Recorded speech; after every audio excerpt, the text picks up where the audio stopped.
सहनाववतु सहनौ भुनक्तु सह वीर्यं करवावहै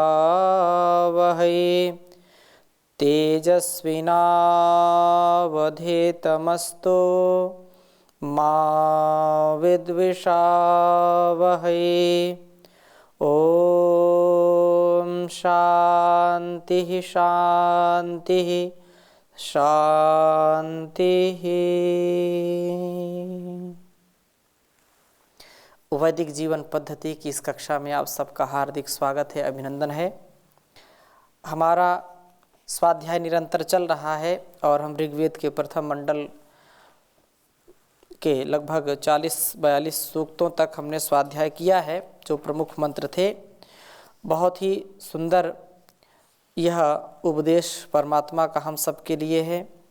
हमारे जीवन में हमारे अंदर हिंसा का भावनाएं, हम किसी के निंदक न बने, हमारे अंदर ईर्ष्या द्वेष के भावनाएं, जो पवित्र मार्ग है, जो पवित्र पथ है, उस पवित्र पथ का हम सदा सर्वदा आलंबन उसका लें, उस पथ पर अपने को चलाएं, पथ से कभी भी हम नीचे न गिरें। अनेक अनेक प्रकार से उस प्रभु ने हमको समझाया है, हमको बताया है, उपदेश किया है। आज हम पुनः बहुत ही जो सुंदर मंत्र है उसका हम वाचन यहाँ से करेंगे।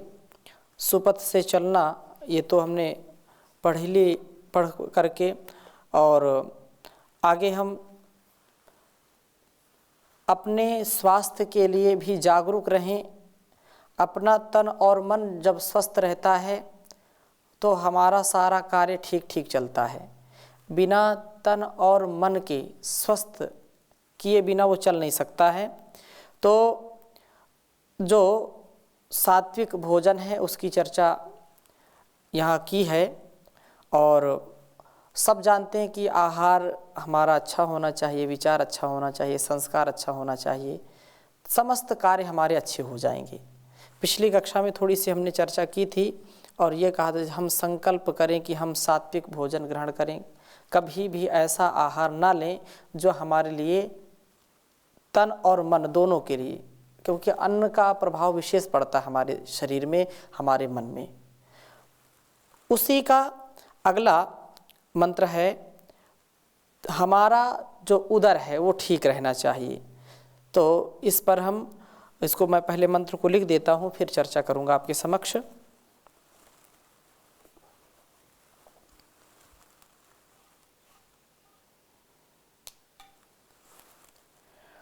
ओम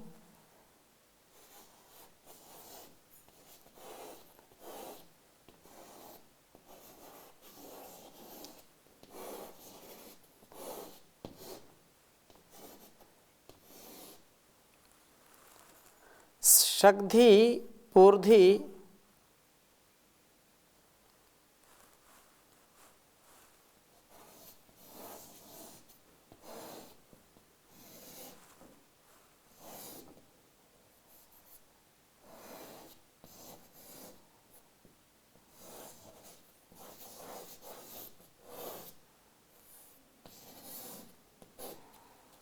ओम शक्धि पूर्धि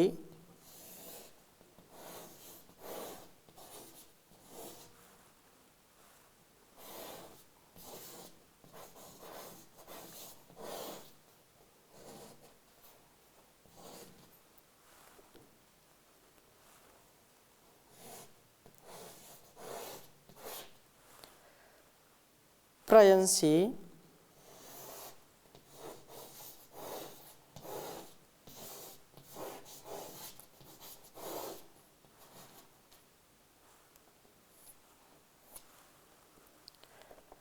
च शिशि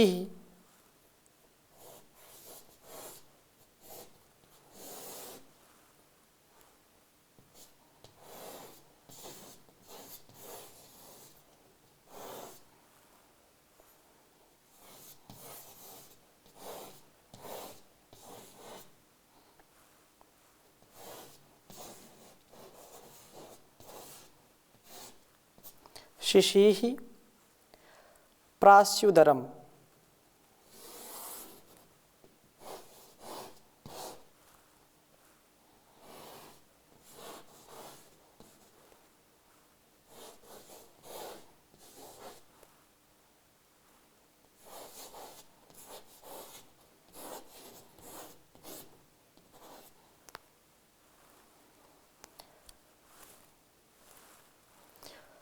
पूषन्निह क्रतुं विदः।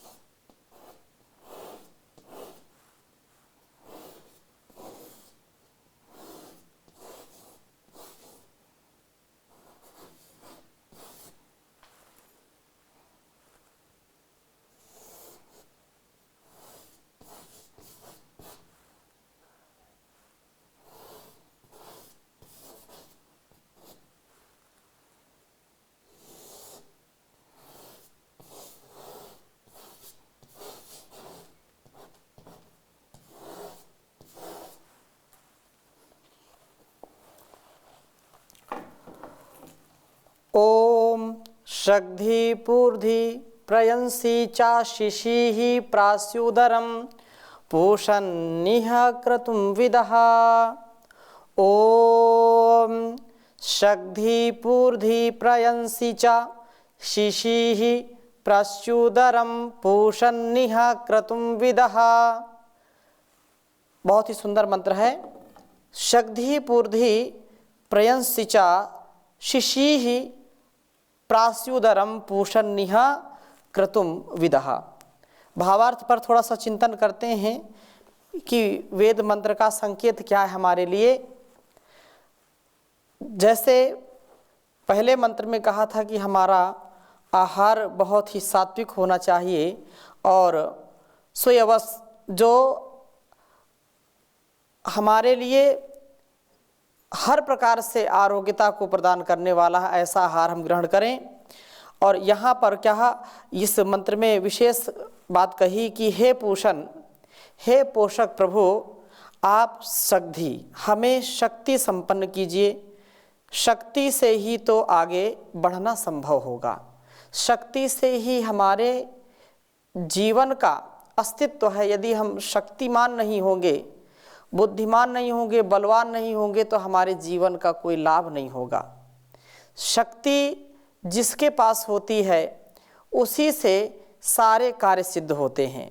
शक्ति विहीन व्यक्ति, चाहे आत्मिक शक्ति हो, शारीरिक शक्ति हो, मन की शक्ति हो, सब प्रकार की शक्तियों का परिणाम सुखद होता है, परंतु शक्ति जो है वो सही दिशा में लगनी चाहिए। गलत दिशा में यदि शक्ति का प्रयोग करेंगे तो उससे बड़ी हानि होती है। तो शक्ति संपन्न कीजिए प्रभु। और पूर्धि, आप हमें धनों से परिपूर्ण कर दीजिए। हर प्रकार का धन हम मनुष्यों के लिए भौतिक सुख की कामना के लिए विशेष लाभकारी होता है। बिना धन के कोई भी व्यक्ति, किसी का जीवन सुखद नहीं हो सकता है।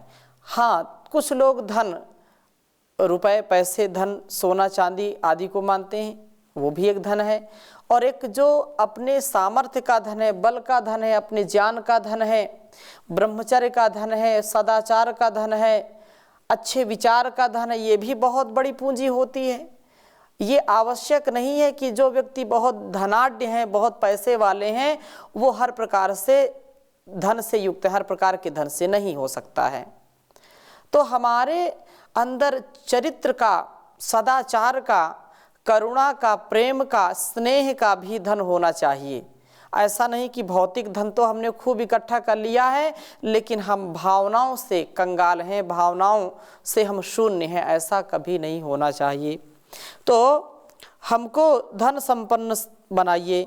उन्नति के लिए किसी भी आवश्यक धन की हमें कभी भी कमी ना रह जाए, हम धन धान्य से परिपूर्ण हो। च और प्रेयसी हमें दुष्ट कर्मों से पूर्णतया रोकिए। जो अच्छे कार्य नहीं हैं, जो हमारे लिए अकल्याणकारी कार्य हैं, उन कार्यों से हम सदा पृथक रहें, सदा उससे विलग रहें, कभी भी उससे मिले नहीं, अर्थात वो हमारे अंदर समाहित ना हो सके। आप हमको सही रास्ते पर ले चलिए। आपकी कृपा से धन आदि को प्राप्त करके हम कभी कुपथ में ना चले जाएं, ऐसे कुमार्ग का आलंबन ना ले लें, ऐसे कुमार्ग से अपनी यात्रा ना आरंभ कर दें जो हमको सीधा नरक में ले जाने वाला हो। इसलिए कुमार्ग से हम बचें। कहते हैं कि लक्ष्मी का जो धन की देवी जिसको कहते हैं, उसका वाहन उल्लू होता है। उल्लू जिसको दिन में दिखाई नहीं पड़ता, रात्रि में देखता है, अर्थात जो धन के अभिमान में चूर चूर हो जाता है, उसको अहंकार इतना भरपूर हो जाता है कि उसको कुछ भी दिखाई नहीं पड़ता। प्रेम, करुणा, परस्परता, स्नेह या कृतज्ञता, आदर, सत्कार, ये वो व्यक्ति भूल जाता है। हाँ, उनमें वे व्यक्ति भी होते हैं जो धन का अभिमान उनको होता नहीं है और वो विवेक पूर्वक धन का सदुपयोग करते हैं। वो सुपथ में धन को लगाते हैं, कल्याण के मार्गों में अपने को चला करके कल्याणकारी कार्यों में खर्च करते हैं धनों को, तो वो तो वास्तव में धनपति होते हैं। और जो व्यक्ति धन के अहंकार में चूर चूर हो जाता है, मगरूर हो जाता है, वह व्यक्ति अपने को बिल्कुल पाप की ओर ले जाता है।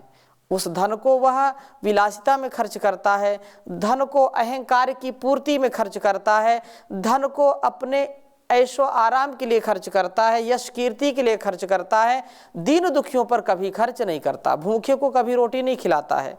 लेकिन जो संस्कारी व्यक्ति होता है, उसके पास जो भी धन है, कैसा भी धन है, वो दूसरों के लिए होता है, वो लोक के लिए होता है, परोपकार के लिए होता है।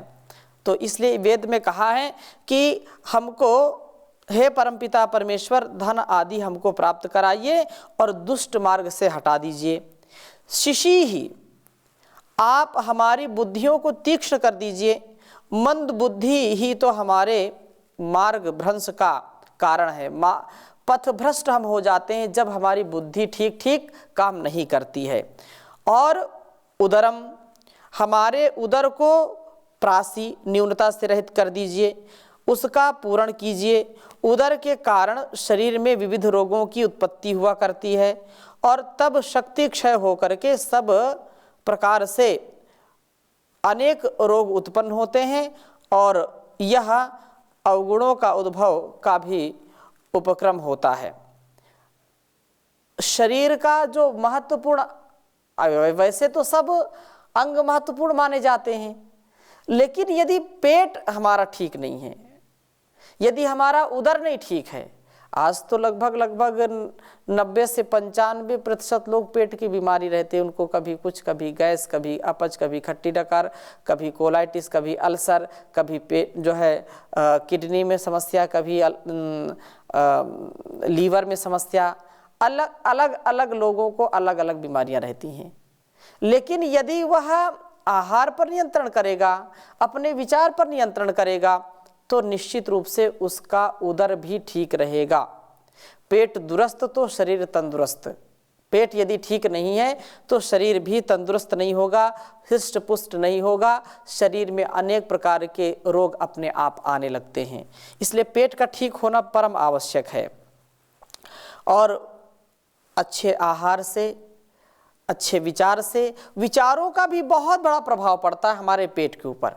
यदि हम क्रोध करते हैं, किसी से ईर्ष्या करते हैं, लोभ करते हैं, चोरी करते हैं, वासना की भावना से परिपूर्ण है, तो हमारा पेट कभी साफ नहीं रह सकता, कभी हमारा पेट ठीक नहीं रहेगा। अपचन हो जाएगी, अम्लता बढ़ जाएगी। जब ज़्यादा क्षारीय द्रव्य स्रावित होता है तो फिर अलग अलग बीमारियां आने लगती हैं। रक्त दूषित हो जाता है, वात प्रकोपित हो जाता है, कभी पित्त प्रकोपित होता है, कभी कफ जो है प्रकोपित होता है। तो इससे क्या होता है, शरीर हमारा फिर धीरे धीरे क्षीणता को प्राप्त होता है। इसलिए लोभ, ईर्षा या छल कपट या किसी के प्रति क्रोध की जो भावना है, या हमेशा चिंता जो व्यक्ति करता रहता है, सदा चिंता में अपने को लगाए रखता है, तो चिंता और चिता दोनों एक समान कहलाती हैं। उसको फिर धीरे धीरे भूख उसकी मर जाती है, वो भूख नहीं उसको लगेगी, उसका पाचन, उसका जो डाइजेस्टिव सिस्टम है वो भी खराब हो जाता है, पाचन तंत्र खराब हो जाता है। तो वेद में कहा है कि अपने पेट को ठीक करिए, अपने उदर को ठीक रखिए, प्रासी न्यूनता से रहित कर दीजिए और उसका पूर्ण कीजिए, तथा पूषण, हे पुष्टिकर्ता परमात्मा, हे देव, इह, इस जीवन में हमें अवगुणों के उद्भव का भी जो है जो उपक्रम होता है, हे पूषण, उस जीवन में क्रतुम विदः, कर्म, संकल्प, ज्ञान प्राप्त कराइए, ताकि हमारा जीवन सफल हो, परिपूर्ण हो। यह कर्म कब हम संपन्न कर सकते हैं ठीक ठीक, जब हमारा सामर्थ्य ठीक होगा, हमारी शारीरिक स्थिति ठीक होगी, तो हमारा जप में भी मन लगेगा, मंत्र में भी मन लगेगा। जप पूर्वक मंत्र या मंत्र पूर्वक जप करना, तथा अनेक प्रकार की जो विधियां ध्यान की हैं, व्यायाम की हैं, सत्संग की हैं, सेवा की हैं, सत्कार की, उन विधियों में हमको पूरी रुचि होती है। और जब हमारा स्वास्थ्य ठीक नहीं होगा, हमारे जीवन में हमारा स्वयं का नियंत्रण नहीं होगा, तो फिर स्थिति बड़ी डावाडोल हो जाती है, बहुत दयनीय स्थिति हो जाती है। इसलिए कर्म, संकल्प और ज्ञान प्राप्त कराइए। कर्म की प्रधानता कही है मनुष्य के जीवन में, और जो सदकर्म नहीं करता मानव जीवन में, उससे बड़ा कोई कृतज्ञ नहीं हो सकता है, उससे बड़ा कोई एहसान फरामोश नहीं हो सकता है, उससे बड़ा कोई धोखेबाज नहीं हो सकता है। अनेक शब्द बोले जा सकते हैं, क्योंकि उस परमात्मा ने हमको इसीलिए दिया है कि हम उत्तम शरीर को प्राप्त करके, उत्तम बुद्धि को प्राप्त करके उत्तम कर्मों को करें। क्योंकि अन्य जो प्राणी हैं वो अपने जीवन में केवल भोग को भोगते हैं, कर्म की प्रधानता केवल मनुष्य जीवन में है और उसका फल भी उसको मिलता है। अतः कर्मों की पवित्रता के लिए हमको अपने ज्ञान का आधान अपने जीवन में करना चाहिए, परिपक्वता लानी चाहिए, तथा संकल्प के साथ यह होना चाहिए, ताकि हमारा जीवन सफलता को प्राप्त हो। तो जीवन यात्रा की पूर्ति के लिए शक्ति, धन संचय, संयम, तीव्र बुद्धि तथा पेट का ठीक होना बहुत आवश्यक है। ये बातें अत्यंत आवश्यक हैं। हमें संकल्प हो कि हम इन्हें अवश्य आत्मसात करेंगे, इन संकल्पों को हम सदा दोहराएं तथा अपने जीवन को सुंदर, सफल और आनंद से युक्त बनाएं, क्योंकि इसके बिना तो हमारा जीवन श्रेष्ठ चल नहीं सकता, श्रेष्ठता को प्राप्त नहीं कर सकता है। और उस परमात्मा की विशेष कृपा है कि मनुष्य का जीवन मिला है। तो अपने जो पेट को और वेट को भी ठीक रखें, क्योंकि पेट ठीक नहीं होगा तो वेट भी बढ़ जाता है। अपने को फिट रखें, तभी हिट बनेंगे, तभी प्रसिद्धि की प्राप्ति होगी। बात प्रसिद्धि की नहीं है, बात यह है कि जीवन उस परमात्मा ने दिया है और इसको ऐसे जीना, कीड़े मकोड़े पशु पक्षियों के जैसा जीवन जीना, तो इस महान जीवन का अपमान है, इसका अनादर है। परमात्मा के द्वारा दी गई इस सौगात को हम सदकर्मों में लगाएं, सदाचार में लगाएं, सद्व्यवहार में लगाएं, तो हमारे जीवन का परिपूर्णता से किसी भी प्रकार की न्यूनता नहीं होगी और उसका सदुपयोग हो जाएगा। हमारा स्वयं का और दूसरों का भी, परार्थ और स्वार्थ दोनों सिद्ध होगा। अर्थात हम जब दूसरे के लिए परोपकार अर्थात स्व उपकार हो जाएगा, हम दूसरे के ऊपर उपकार करेंगे तो वो उपकार हमको ही वापस मिलता है। हम किसी भी प्रकार से, चाहे वाणी से किसी के ऊपर उपकार कर रहे हैं, किसी को कोई वस्तु दे रहे हैं, जैसा जैसा हम दूसरों के साथ करते हैं वही वही चीज़ हमको मिल जाती है। इस परमात्मा की बहुत बड़ी महिमा है, ऐसी उसकी व्यवस्था है। इसलिए परमेश्वर का ध्यान, उसका गुणगान, उसका चिंतन करना हम सबके लिए परम आवश्यक है। स्वधर्म है, स्वकर्म है। कहा है, परमेश्वर से प्रीति कर, मन अपने को जीत कर। परमेश्वर से प्रीत कर, मन अपने को जीत कर। परहित पर उपकार में जीवन को व्यतीत कर। इस दुनिया में सबसे ऊंचा मानव का तन पाया है। जीने वाले सांस तुम्हारे जीवन का सरमाया है। वक्त रहेगा बीत कर, सोच समझ मन मीत कर। परहित पर उपकार में जीवन को व्यतीत कर। तन को तो मजबूत बनाया, मन क्यों निर्बल तेरा है। तन को तो मजबूत बनाया, मन क्यों तेरा निर्बल है। बाहर तूने दीप जलाए, अंदर घोर अंधेरा है। बातें ना विपरीत कर, मन को भी ना भयभीत कर। परमेश्वर से प्रीत कर, मन अपने को जीत कर। जीवन है नैया की धारा, सुख दुख है ये दोनों किनारा। जीवन है नैया की धारा, सुख दुख दो किनारे हैं।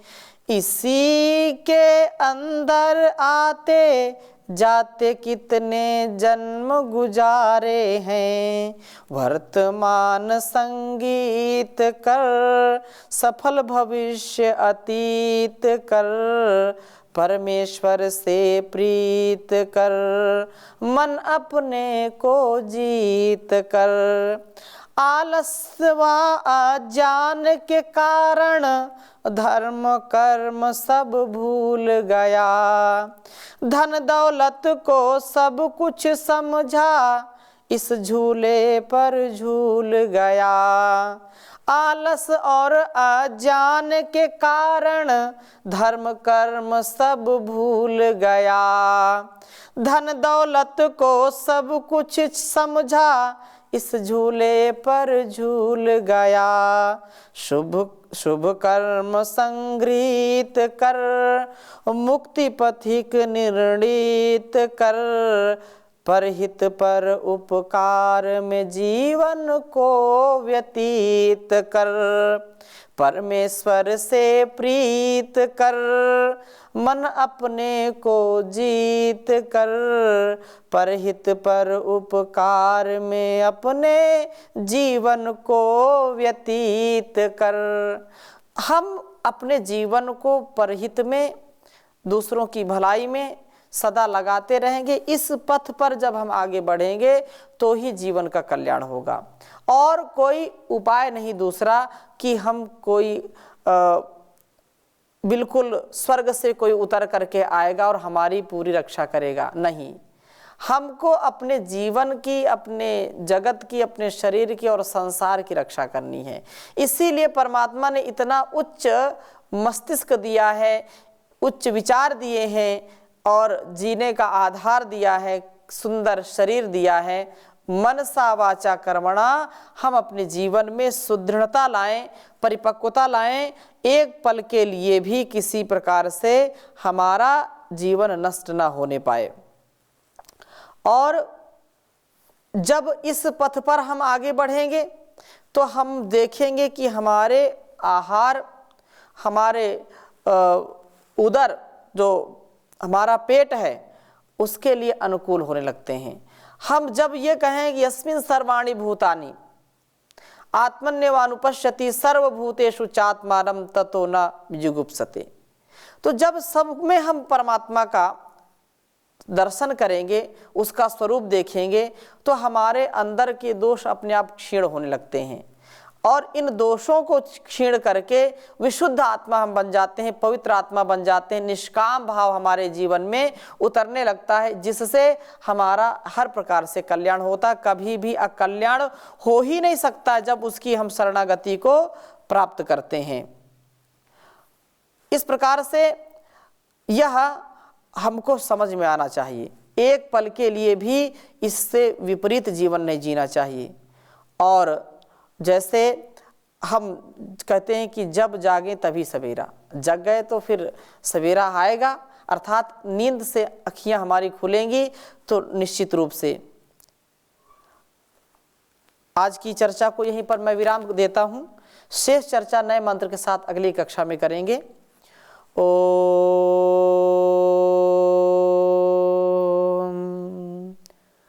शांति शांति शांति।